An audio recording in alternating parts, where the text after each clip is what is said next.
अमित शाह के बिहार पहुंचते ही उनके तड़ीपार किए जाने का इतिहास उनसे पीछा छोड़ने का नाम नहीं ले रहा है। लालू यादव की बेटी खुलकर अमित शाह को तड़ीपार बता रही है।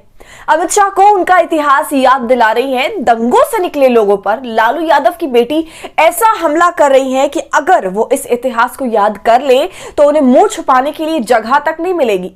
बिहार में भले ही अमित शाह एक दिवसीय दौरे पर जाकर बिहार में जंगल राज का आलाप लगा आए हो, लेकिन बिहार सरकार और खासकर लालू परिवार पर वार करना अब उनको भारी पड़ता जा रहा है। कल हमने आपको बताया कि कैसे अमित शाह ने जब जातीय जनगणना के आंकड़ों को फर्जी और नीतीश को पलटूराम बताया तो जेडीयू ने पलटवार करते हुए अमित शाह को जुमलेबाज बता दिया और साथ ही चुनौती दी कि अगर बिहार में की गई जातीय जनगणना के आंकड़े गलत हैं तो केंद्र सरकार देश भर में जातीय जनगणना करवाकर इसे गलत साबित कर दे। भले जेडीयू ने अमित शाह की बातों का जवाब दे दिया था, लेकिन उनके वार पर आरजेडी खेमे से पलटवार आना बाकी था और वो पलटवार भी आ चुका है और वो पलटवार लालू यादव की बेटी ने किया है। नमस्कार, आदाब, आप देख रहे खबर अड्डा और मैं हूं आपके साथ सुम्बुलीरम। अमित शाह ने जिस अंदाज में लालू परिवार पर निशाना साधते हुए लालू यादव और उनके परिवार को भ्रष्टाचार में लिप्त और बिहार में जंगल राज लाने वाला बताया, तो आरजेडी सुप्रीमो की बेटी रोहिणी आचार्य ने इस बार लालू और तेजस्वी के मोर्चा संभालने से पहले ही इस बार अमित शाह को आईना दिखा दिया। रोहिणी ने अमित शाह के दौरे के एक दिन बाद ट्विटर पर अमित शाह को तड़ीपार बताते हुए उन्हें दंगा भड़काने वाला और मणिपुर की स्थिति को बदतर करने वाला बता दिया है। रोहिणी ने एक के बाद एक ट्वीट कर अमित शाह की तमाम राजनीतिक खेकड़ी को हवा कर दिया और देश के गृह मंत्री जो आजकल बीजेपी के प्रचार मंत्री बने फिर रहे हैं, उन्हें उनका इतिहास और वर्तमान में उनका क्या रहा काम दोनों ही बता दिया। रोहिणी ने पहले ट्वीट में अमित शाह का नाम लिए बिना ही तड़ीपार शब्द का प्रयोग किया और लिखा, दंगों में रहा भरोसा है, तड़ीपार का नेचर ही कुछ ऐसा है।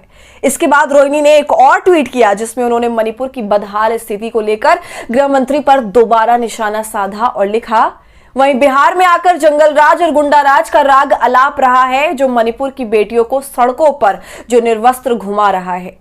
मतलब इसे कहते हैं सूद समेत जवाब देना। जो अमित शाह अपना काम किनारे रखकर बीजेपी के चुनावी एजेंट बने फिर रहे, उन्हें रोहिणी ने 2002 से लेकर 2023 तक के कारनामे 2 ट्वीट में गिनवा दिए और जवाब भी दे दिया कि जिन्हें बिहार में जंगल राज नजर आता है उन्हें पहले अपने गिरेबान में झांक लेना चाहिए कि उनके सत्ता में रहते हुए उन्होंने अपने राज्य और देश को कैसे दिन दिखाए हैं।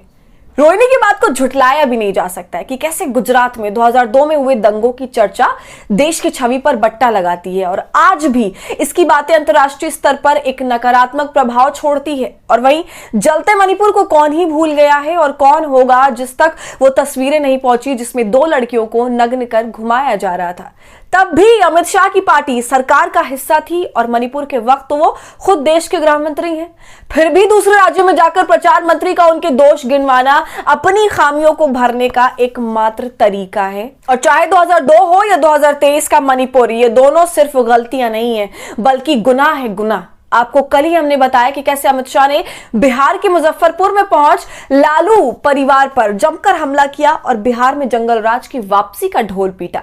जातीय जनगणना में आंकड़ों को गलत तरीके से पेश करने का आरोप लगाया तो लालू यादव की बेटी ने कहा, तड़ीपार बाज आए ओबीसी समाज को भरमाने से, किसने रोका है देश में जातीय जनगणना कराने से। तो मतलब जिस तरह से लालू यादव की बेटी फ्रंट फुट से खेल रही हैं और नाम लिए बिना अमित शाह के इतिहास के धागे खोल रही हैं, वो यकीनन बड़ी हिम्मत की बात है। क्योंकि आजकल बड़े बड़े नेता ईडी और आईटी के रेड के डर से रातों रात भाजपाई बन जा रहे हैं, लेकिन लालू यादव का परिवार झुकने के बजाय डट कर खड़ा है। और लालू की बेटी एक पर एक कई ट्वीट करके जिस व्यक्ति पर निशाना साध रही है उसे इस देश की मीडिया ने चाणक्य बना रखा है, लेकिन लालू यादव की बेटी उसे एक तड़ीपार से ज्यादा कुछ नहीं मानती हैं। इसलिए तो कह रही हैं, दंगों में रहा भरोसा है, तड़ीपार का नेचर ही कुछ ऐसा है। तो दोस्तों, बिहार में नीतीश सरकार और लालू परिवार पर वार करते करते खुद ही निशाने पर आ चुके प्रचार मंत्री अमित शाह को लेकर क्या है आपकी राय, हमसे कमेंट सेक्शन में जरूर साझा कीजिए। और हमारे फ्री जर्नलिज्म को आपके सपोर्ट की जरूरत है और वो तभी होगा जब आप जितना ज्यादा ज्वाइन के बटन का इस्तेमाल कर हमारे मेंबर बनेंगे और इससे हमारी हौसला अफजाई करेंगे। साथ ही अगर आप हमारा ये वीडियो यूट्यूब पर देख रहे हैं तो हमें सब्सक्राइब कर लीजिए, फेसबुक और इंस्टाग्राम पर देख रहे हैं तो खबर अड्डा को फॉलो कर लीजिए।